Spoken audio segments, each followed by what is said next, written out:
Right, welcome back. We're starting to close up this conversation now. We've got about 15 minutes left with the Cuban Five and Secretary General Gwede Mantashe here in Fourways, just north of Johannesburg. And they've got a hero's welcome coming here, and we've been finding out why that is, why there's so much love between South Africa, Africa and Cuba, and perhaps some of the lessons that have been learned over their particular journey. Let's continue with your questions, one from the floor, and then I'm going to get to your Twitter questions after that. Let's start with Obed Bapela, who's on table number 7. Thank you very much. Yesterday, when you were being given a hero's welcome at the OR Tambo, I took time to ask people why they were so excited. One was the historic relations between South Africa and Cuba. Secondly, the international solidarity. But the most important one was the Battle of Cuba. They just wanted to hear more about it and then celebrate that particular moment, because some of you participated in your early 20s in that war as soldiers of Cuba to come and defend Angola. That war led to Namibia getting independence, and also that led us as South Africa to get our own freedom. Share your thoughts and the lessons around what really happened on that day. Did you really defeat this mighty army of the racist apartheid? And then because there's those who are still refusing that they were not defeated, and yet we've captured tanks, we've captured army vehicles.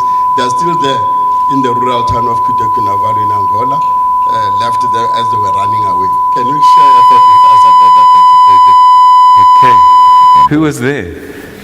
In Angola? Who was there? Renee, Gerardo, Tell us what happened. Well, I was the first to go to Angola.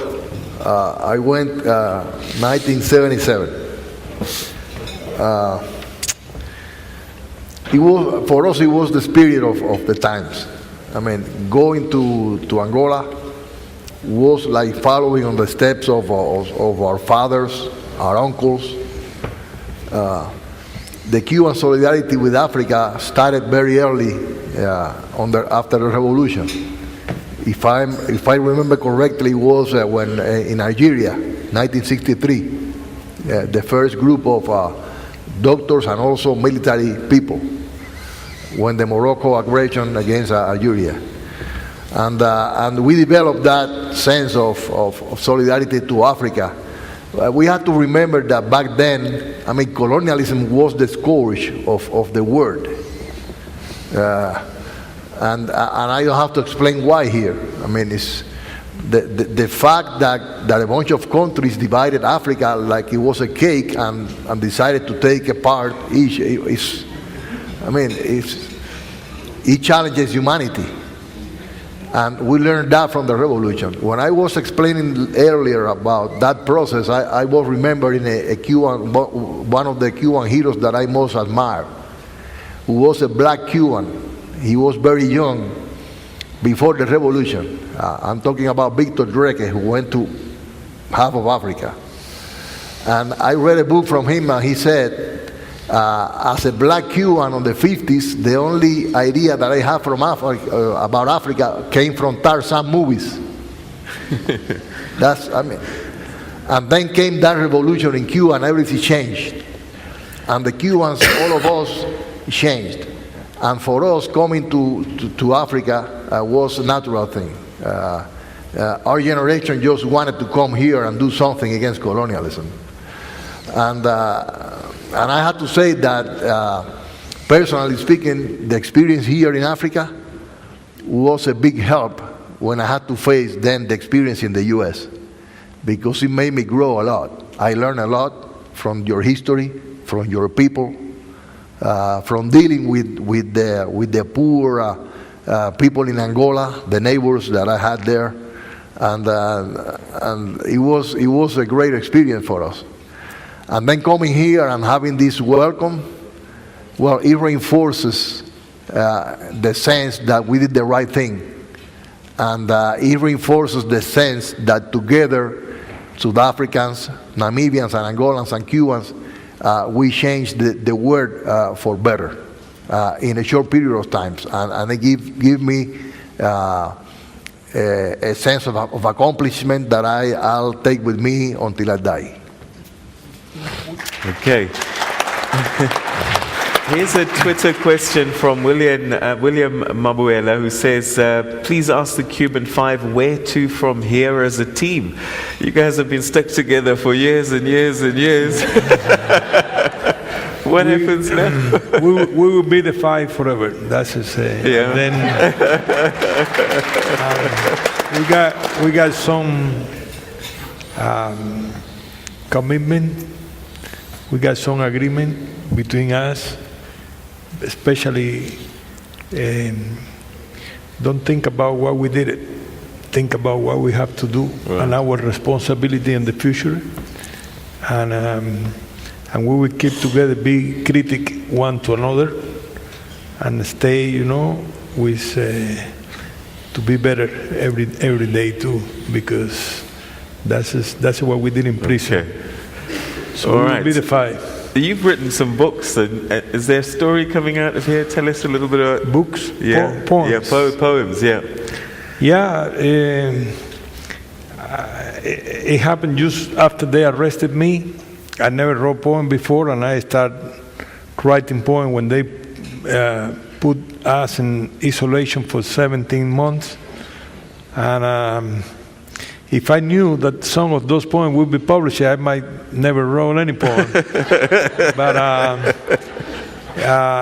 together with our innocence, our principle, and the solidarity, the poetry become a weapon for our resistance, for our freedom too. And we live in today,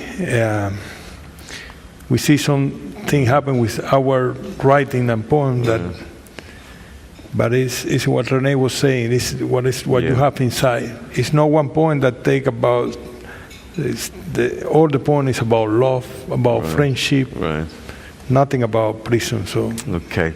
So here's an interesting question, actually. Yeah. Yeah. Talking about books, I think it's important to say that Rene, our brother, he wrote a diary about the whole trial. It should be very, very good. To understand the whole trial, to understand the whole case. Yes. So hopefully we can publish that book in the future. So it's Okay. One thing I do want us to explore a little bit, and we're running out of time, so if we can be quick about it. You talked earlier about father versus brother. You have this Cuban who lives in America and a Cuban who lives in Cuba.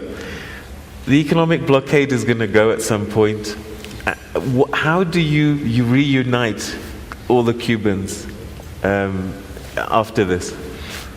Cuba has been living outside the country for centuries. Yeah. And it's not something that have to be precisely with the Cuban Revolution, right? It's a normal process all the way around the world. And it is normal that the population that lives abroad have a relation with their families or with their country. What makes the difference was the U.S. policies against Cuba, which also have to provoke some reactions by Cuba, and the context make it very difficult for the Cuban family to be reunited, right? We are fixing that, and we hope there's going to be a time when the situation is completely normal. Now, Cuban living abroad have to realize that there's a system in Cuba that is a willing of the majority of the population, right? And if you respect that, you respect the Cuban law, then you can have normal relation with your country. And it is happening now. It's been happening for the recent years, that there are many Cubans abroad that they have a completely normal relation with their country and with their families. And that process is going to continue to develop. Okay. Well, we wish you the very best of luck. And unfortunately, we've run out of time in this, but we're going to have to leave it. So I just want to say thank you very much, Secretary General Gwede Mantashe, the Cuban Five, Antonio Guerrero, Fernando Gonzalez, Ramon Labanino, Rene Gonzalez, Gerardo Hernandez, muchas gracias. Thank you very much. Thank you very much. Thank you. Thank you. Enjoy your stay. Thank you. And that's where we're going to have to leave it here. Thank you very much for joining us. Thank you for sending your questions and watching. And I guess it's up to us to spread the story of Cuba and what's happening there and learn as much as you can. Thank you very much indeed, everybody. Have a great day. We'll see you soon. Thank you.